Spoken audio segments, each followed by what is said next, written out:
Channel ஃப்ரெண்ட்ஸுக்கு வணக்கம். இன்றைக்கி நம்ம பார்க்க போகிறது ரவா உப்புமா. அதுக்கு என்னென்ன பொருள் வேணும்னு பார்க்கலாம். ரவா வந்து இந்த கிளாஸுக்கு வந்து 3 கிளாஸ் ரவா எடுத்துருக்கிறேன். டபுள் ரோஸ்டட் ரவா தான் இது. ஆனாலும் நம்ம திரும்பவும் ஒரு தடவை ரோஸ்ட் பண்ணணும் அதை. அதுக்கப்புறமா கடலைப்பருப்பு 2 ஸ்பூன் எடுத்துருக்கிறேன்.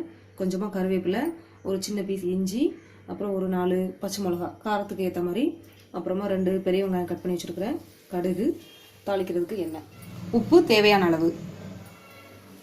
ஃபஸ்ட்டு ரவாவை வறுத்துடலாம். கடாய் வந்து சூடாயிடுச்சு.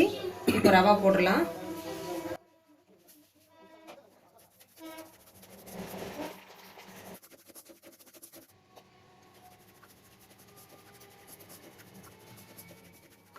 ரவையை வறுக்கும்போது கொஞ்சம் எண்ணெய் விட்டு வறுக்கணும்.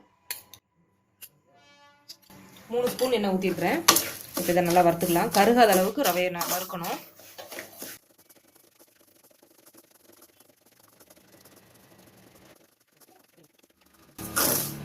இப்போ ரவையை நல்லா வறுத்தாச்சு.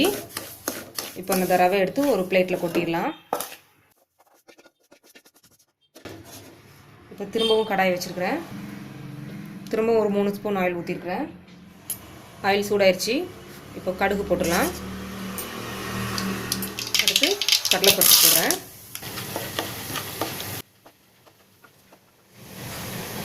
அடுத்து பச்சை மிளகாவும் இஞ்சியும் போடுறேன். அடுத்து வெங்காயம் கருவேப்பிலையும் போட்டுடலாம். இஞ்சி போடுறதுனால உப்புமாவோட ஃப்ளேவர் வந்து ரொம்பவே நல்லாயிருக்கும். அதுக்கு நிறைய போட வேண்டாம், ஒரு சின்ன பீஸ் போட்டால் போதும்.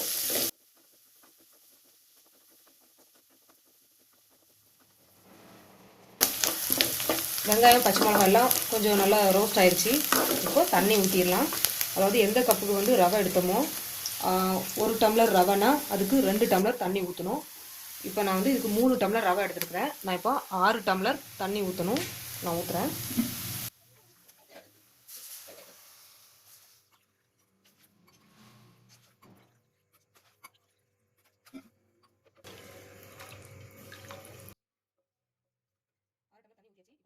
இப்போ இதுக்கு தேவையான உப்பு போட்டுடலாம்.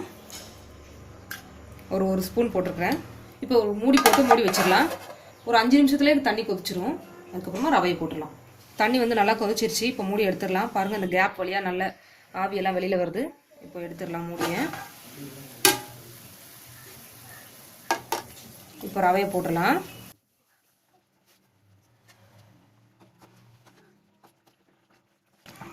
ரவையை போட்டதுக்கப்புறமா கட்டி இல்லாமல் நல்லா கிளறி விடணும்.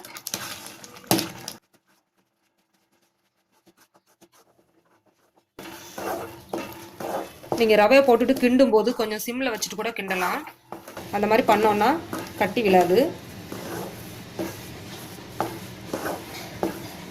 அதுவும் இல்லாமல் ரவையை போட்ட கொஞ்ச நேரத்தில் தண்ணி ஃபுல்லாக ட்ரை ஆயிரும்.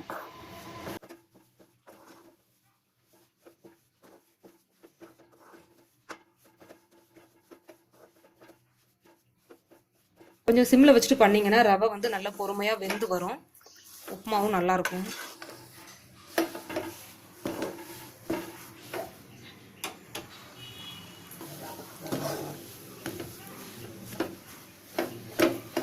உப்புமா வந்து ரெடி ஆயிடுச்சு. ரவை வந்து நல்லா வெந்துருச்சு. இப்போ ஸ்டவ் ஆஃப் பண்ணிடலாம். உப்புமா ரெடி ஆயிடுச்சு. நீங்களும் இதே மாதிரி செஞ்சு சாப்பிட்டு பார்த்துட்டு உங்களோட கமெண்ட்ஸை சொல்லுங்கள். உங்களுக்கு எதனா டவுட் இருந்தால் கூட கேளுங்க, நான் ரிப்ளை பண்ணுறேன். உங்களுக்கு பிடிச்சிருந்தா லைக் பண்ணுங்கள், ஷேர் பண்ணுங்கள்.